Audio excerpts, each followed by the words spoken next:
Hey, so today I want to talk about 2021 Ryan Reynolds starrer film Free Guy.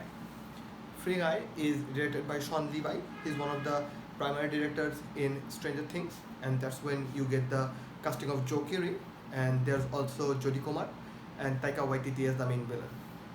Now, Ryan Reynolds plays an NPC in a video game in this film. NPC is actually a non-player character. You know the characters in a video game that are just like walking around the street or they're just there who kind of walks and don't do anything. He's that.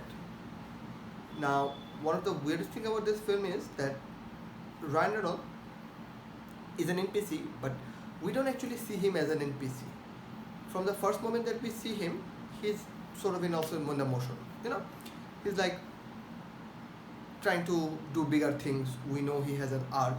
He doesn't really feel like an NPC. So what I'm saying is that even though his character is NPC, he's supposed to be the ordinary guy for a real life stand-in. He actually shows a lot of heroism in the first place.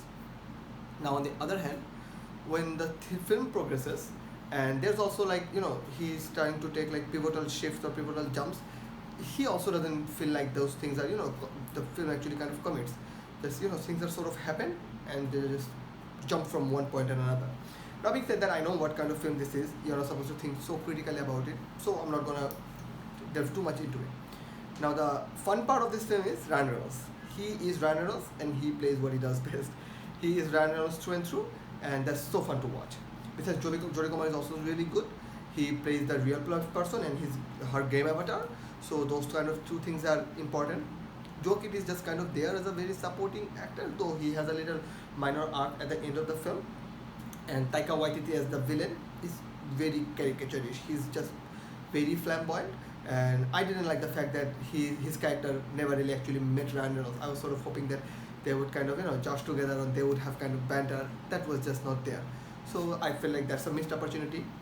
Now for me, this film is actually a very kind of by the book definition of your average blockbuster film that just comes around and that they try to kind of label as original, even though Disney is trying to push this film hard. It's a Fox film, but Disney is trying to support this film through their IPs. So it's kind of a mashup of things, and so at times it's become very convoluted. But this film is really fun. So to just watch what you're watching, Lil Rel Howery is in here, and he's very good. He's very funny. Everything you're gonna laugh to which is antics, and he's very good. And on the other hand, the film, when it evolves and tries to become something larger, it has its messages, it has its moments definitely. It's just not a pedantic kind of film that just trying to say the same whole over again. Yeah, not that.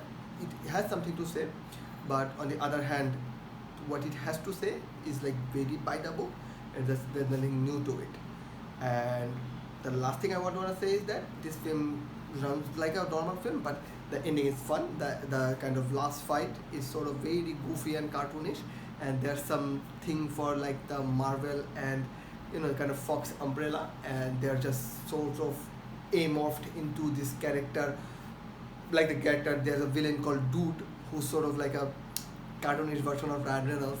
Spoiler, but it's not that much important. And sort of Disney has become that, and that sort of whole last ending kind of reflects that. So there's a lot of actually kind of symbolism, but besides than that, it's a very fun film. I give this film 3 out of 5. And if you have free time, if you are in for a cool joyride, or if you just want to watch Ryan Reynolds goofing around for 2 hours, it's a really fun film. You should definitely watch it.